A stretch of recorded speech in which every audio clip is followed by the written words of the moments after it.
Hello dear students, कैसे हैं आप लोग। उम्मीद करते हैं अच्छे होंगे। प्रदीप फार्मा यूट्यूब चैनल में आप सभी का स्वागत है। आज के इस वीडियो लेक्चर में हम डिस्कस करेंगे स्टेरलाइजेशन।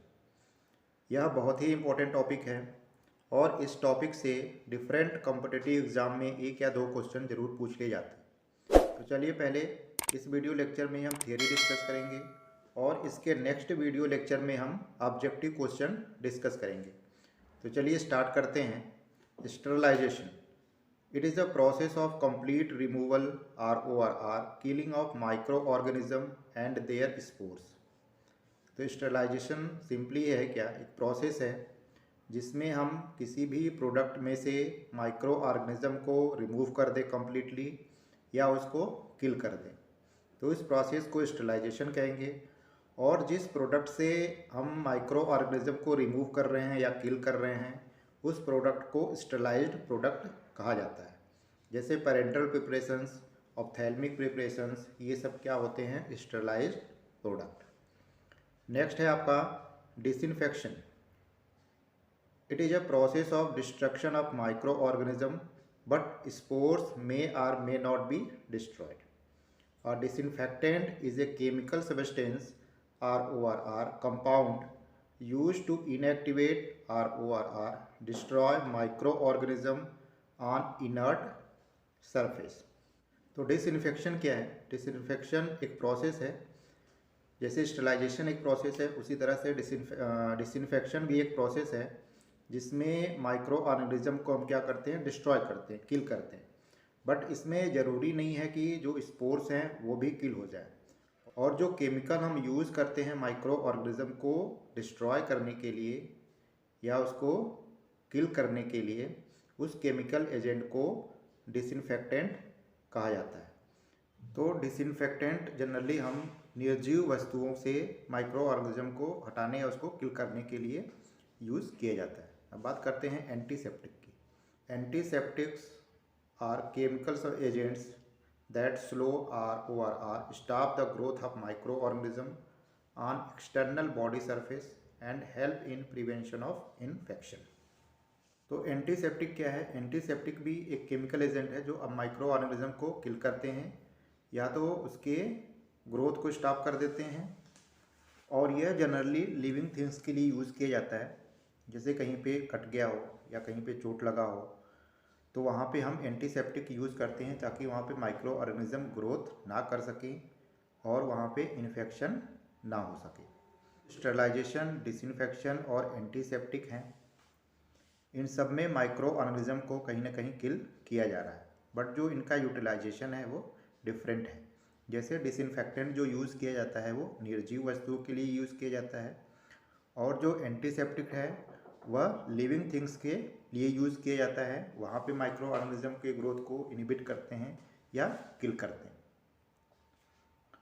तो होप ये जो बेसिक चीज़ें हैं, स्टेरलाइजेशन क्या होता है, डिसइंफेक्शन क्या होता है और एंटीसेप्टिक क्या होते हैं और इनमें बेसिक डिफरेंस क्या है, ये आपको अच्छे से समझ में आ गया होगा। अब बात करते हैं डिफरेंस बिटवीन स्टेरलाइजेशन और disinfectant. First, sterilisation it is method of complete removal of micro organism and in disinfectant only reduce the number of micro organism. अगर हम बेसिक डिफरेंस की बात करें डिसइंफेक्टेंट और स्टेरलाइजेशन में, तो स्टेरलाइजेशन में क्या होता है, हम माइक्रो ऑर्गेनिज्म को कम्प्लीटली रिमूव कर देते हैं या तो किल कर देते हैं। बट डिसइंफेक्टेंट में क्या होता है, माइक्रो ऑर्गेनिज्म को पूरी तरह से किल ना करके उसके नंबर को रिड्यूस किया जाता है। स्टेरलाइजेशन में बैक्टीरिया और स्पोर दोनों किल होते हैं और डिसइंफेक्टेंट में बैक्टीरियल तो किल हो जाते हैं बट उनके स्पोर्स जो है वो किल नहीं होते। ये तरह बेसिक डिफरेंस। अब बात करते हैं मेथड ऑफ स्टेरलाइजेशन। वो कौन कौन से मेथड्स हैं जिनकी हेल्प से हम स्टेरलाइजेशन प्रोसेस परफॉर्म करते हैं। तो स्टेरलाइजेशन के तीन मेथड्स हैं mainly, physical method, chemical method और मैकेनिकल मेथड। फिजिकल मेथड को तीन पार्ट में डिवाइड किया गया है, dry heat sterilisation, moist heat sterilisation and radiation sterilisation. Dry heat sterilisation में जो हम इक्विपमेंट यूज़ करते हैं स्टेरलाइजेशन के लिए वो क्या है आपका हॉट एयर ओवन।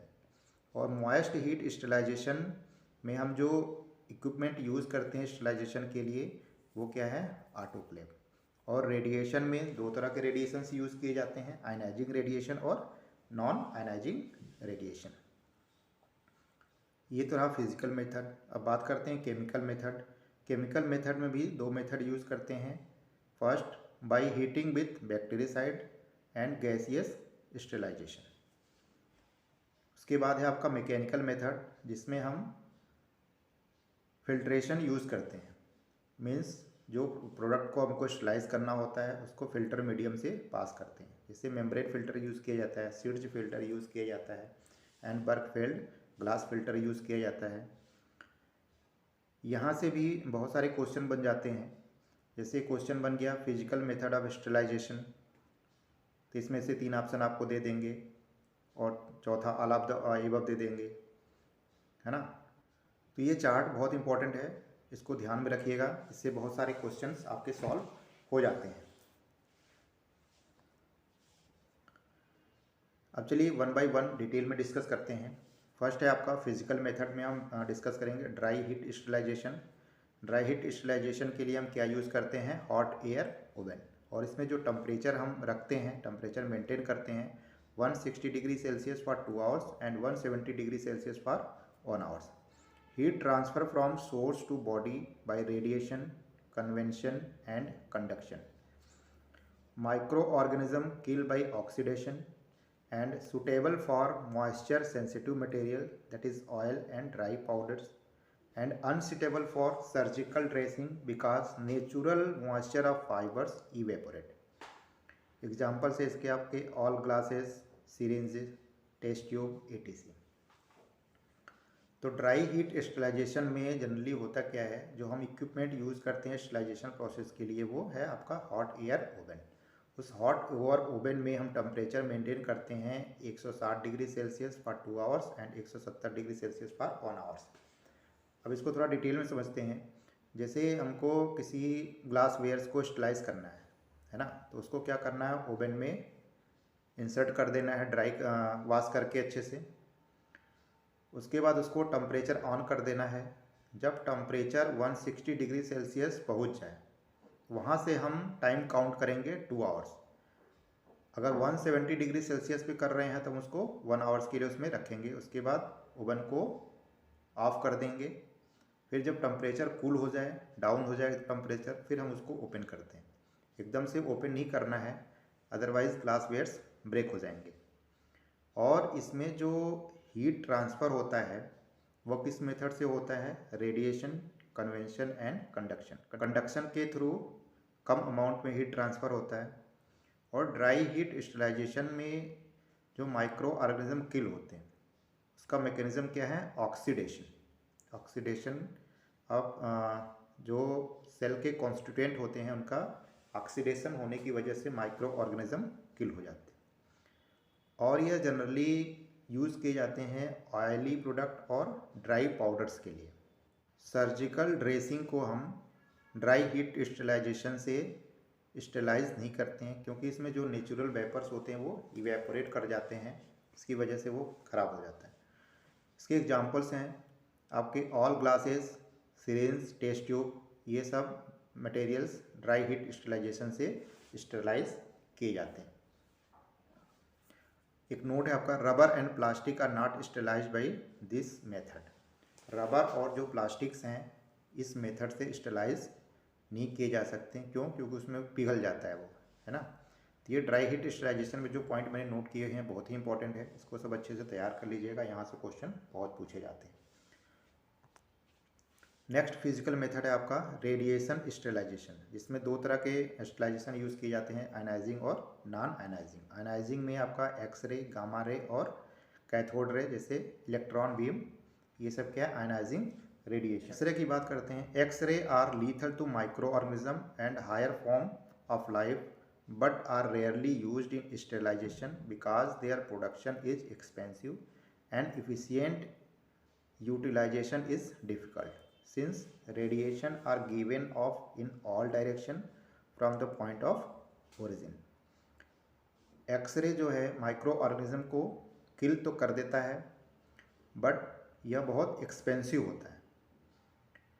और इसका यूटिलाइजेशन भी थोड़ा सा डिफ़िकल्ट होता है, क्योंकि जहाँ से ये निकलते हैं, सोर्स निकलते हैं जहाँ से, वहाँ से वो डिफरेंट डायरेक्शन में स्कैटर्ड हो जाते हैं, है ना। इस वजह से इसका यूटिलाइजेशन कम किया जाता है। और जो गामा रेज है, इसका सबसे ज़्यादा यूटिलाइजेशन किया जाता है रेडिएशन स्टेलाइजेशन में। Gamma radiations are higher energy radiations emitted from certain radio isotopes such as cesium-137 and cobalt sixty. अक्सर पूछ लिया जाता है ऑब्जेक्टिव क्वेश्चन में कि जो गामा रेडिएशंस है या गामा रेज है, उसका सोर्स क्या है, कहाँ से वो निकलता है। तो ये आपको ध्यान रखना है, cesium-137 and cobalt sixty. Gamma radiation sterilization is the most popular form of radiation sterilization. जो रेडिएशन स्टेलाइजेशन का मेथड है, उसमें सबसे ज़्यादा गामा रेडिएशन ही यूज़ किया जाता है। Disposable such as plastic syringe, infusion sets, catgut surface, catheters, gloves and adhesive dressing before use, bone tissue graft, antibiotics and hormones. ये सारे जो प्रोडक्ट अभी मैंने बताए, ये गामा रेडिएशन से स्टेलाइज किए जाते हैं, मीन्स रेडिएशन से स्टेलाइज किए जाते हैं। और जो रेडिएशन यूज़ किया जाता है वो क्या, आपका गामा रेज। नेक्स्ट है आपका कैथोड रेज, ये भी बहुत कम यूज़ किया जाता है। दूसरा है आपका नॉन आयनाइजिंग रेडिएशन, इसमें सबसे ज़्यादा यूज़ किया जाता है आपका ultraviolet light. UV lights are useful for disinfecting surface, air and water that do not absorb the UV rays. Certain type of UV light can kill the flu, that is influenza virus. Ultraviolet radiation is used for disinfecting enclosed area such as bacteria, laboratories, nurseries, inoculation, wood, laminar flow and operation theaters. तो जो UV light है वो generally disinfectant के लिए use किया जाता है, sterilisation के लिए यूज़ किया जाता है। कहाँ पे, हॉस्पिटल्स में, क्योंकि हॉस्पिटल में बहुत ज़्यादा जर्म्स होने के चांसेस रहते हैं, तो वहाँ पे यूवी लाइट उनको किल करने के लिए यूज़ किए जाते हैं। लेबोरेटरीज़ में यूज़ किए जाते हैं, लेमिनार फ्लो में यूज़ किए जाते हैं, और ऑपरेशन थिएटर्स में भी इसका यूज़ किया जाता है as a disinfectant, means microorganism को किल करने के लिए। नेक्स्ट मेथड है आपका केमिकल मेथड ऑफ स्टेलाइजेशन, जिसमें गैसियस स्टेलाइजेशन यूज़ किए जाते हैं और sterilisation by heating with bactericide. तो पहले बात करते हैं गैसियस स्टेलाइजेशन में। जो गैसेस यूज़ किए जाते हैं स्टेलाइजेशन में, उसमें आपका इथाइलिन ऑक्साइड, जो कि मोस्ट कॉमनली यूज़ किए जाते हैं, फॉर्मल्डिहाइड यूज़ किए जाते हैं, नाइट्रोजन डाइऑक्साइड यूज़ किए जाते हैं, और ओजोन यूज़ किए जाते हैं। Ethylene oxide kill the microorganism by alkylation process of essential substance present in protein. ये जो मैकेनिज्म ऑफ किलिंग है माइक्रो ऑर्गेनिज्म का, वो बहुत इंपॉर्टेंट है, बहुत बार क्वेश्चन पूछे जाते हैं, इसको ध्यान रखिएगा। बाकी गैसेस स्टेलाइजेशन में कौन से सबसे ज़्यादा यूज़ किए जाते हैं स्टेलाइजेशन प्रोसेस के लिए, तो उसमें आपका इथाइलिन ऑक्साइड, इसको भी आपको ध्यान रखना है। अगर ऑप्शन में चारों दिया हुआ है तो आपको ऑल ऑफ द अबव टिक करना है। नेक्स्ट है आपका sterilisation by heating with bactericide, means product में बैक्टीरिसाइड ऐड करके उसको स्टेलाइज किया जाता है। तो कौन से बैक्टीरिसाइड यूज़ किए जाते हैं, benzalkonium chloride, phenyl mercuric acetate RORR, phenyl mercuric nitrate, thiomersal and chlorhexidine acetate, ये सब बैक्टीरिसाइड्स यूज़ किए जाते हैं। नेक्स्ट मेथड है आपका मैकेनिकल मेथड, जिसमें हम यूज़ करते हैं filter medium. It is used for thermolabile solution, the micro organism remove by absorption और फिल्टर मीडियम। तो मैकेनिकल मेथड हम तब यूज़ करते हैं जब हमारा प्रोडक्ट थर्मोलबाइल है, मीन्स हीट करने पर वह डिग्रेड हो जाता है। तो उसके इसमें हम क्या करते हैं, उसको किसी फिल्टर के थ्रू पास करते हैं जिससे माइक्रो ऑर्गेनिज्म पास ना हो पाए। तो टाइप ऑफ फिल्टर्स, कौन से फिल्टर्स यूज़ करते हैं, membrane filter, Seitz filter, sintered glass filter, Berkefeld glass filter, ये फिल्टर्स यूज़ किए जाते हैं स्टेलाइजेशन प्रोसेस के लिए। सीधा सीधा कहने का मतलब है कि इन सब फिल्टर मीडियम से हम प्रोडक्ट को फिल्टर कर लेते हैं, तो माइक्रो ऑर्गेनिज्म फिल्टर पेपर पे एब्जॉर्ब हो जाते हैं। बाकी जो फिल्टर मीडियम से पास हुआ लिक्विड है वो माइक्रोब्स फ्री होंगे, मीन्स स्टेलाइज्ड प्रोडक्ट होंगे वो। Membrane filter are most common methods. Pore size 0.22 to 0.45 micron are recommended. Means इसमें जो मैकेनिकल मेथड है उसमें मेम्ब्रेन फिल्टर सबसे ज़्यादा यूज़ करते हैं और उसका जो पोर साइज होता है वो 0.22 माइक्रॉन से 0.45 माइक्रॉन के बीच रखा जाता है। ये तो रहा स्टेलाइजेशन, डिसइंफेक्टेंट, एंटीसेप्टिक और डिफरेंट मेथड्स ऑफ स्टेलाइजेशन, जिसमें फिजिकल, केमिकल और मैकेनिकल मेथड मैंने डिटेल में डिस्कस किए। होप आपको यह वीडियो अच्छा लगा होगा और जो कंटेंट मैंने इसमें आपको समझाने की कोशिश की वो आपको अच्छे से समझ में आ गया होगा। Thanks for watching.